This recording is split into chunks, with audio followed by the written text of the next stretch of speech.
Buenos días, autoridades municipales, educativas, de las fuerzas de seguridad, de las instituciones intermedias, vecinos de San Agustín. Si tuviéramos que definir con una frase los distintos hechos de la historia, en este caso sería: si hubieran pensado que era imposible, no lo hubiesen intentado. El 9 de julio de 1816 fue el corolario de lo que aquellos hombres y mujeres de Mayo comenzaron años atrás, y una muestra de la forma en que se debe trabajar para el bien común, continuando acciones, más allá del transcurso del tiempo.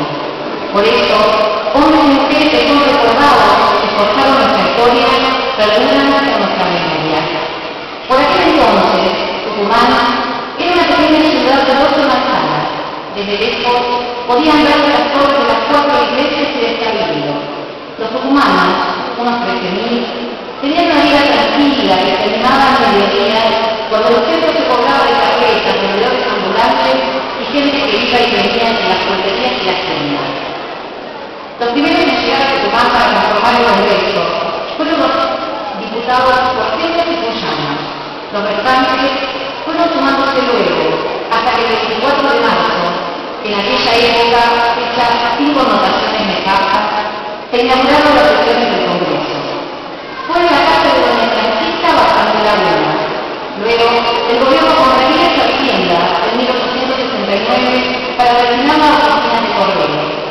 En 1880, la casa estaba muy deteriorada.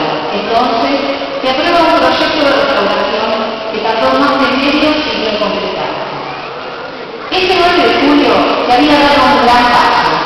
Tras 6 años de avances y retrocesos, de lucha y sangre derramada, de fuertes debates entre perseguidos e indecisos, muchos cambios en el panorama internacional, se había declarado la independencia. Se había abandonado el ridículo, como decía San Martín, de tener moneda, himno, bandera y guerrar contra España, pero seguir, de hecho, reconociéndose dependiente. Parecía quedar atrás los retos a Belgrano por elaborar la bandera, y a Castelli por ir demasiado lejos. Las provincias eran un territorio políticamente libre, aunque esta independencia no garantizaba la económica. Hoy festejamos 194 años de esta independencia, por la que aún, en este mundo globalizado, seguimos luchando, porque cada acto de nuestra vida diaria se compone de refrenarla, y no solo por parte de quienes están en gestiones de gobierno, sino todos aquellos habitantes de un país son responsables desde los distintos lugares donde estén, en diferentes momentos y en distintas etapas, como una de ellas cuando vemos el masivo festejo del bicentenario, donde millones de personas se familiarizaron con la manera de la historia, donde sentimos que todos nos uníamos con la satisfacción de ser, no porque le ganáramos a nadie, donde honramos la memoria.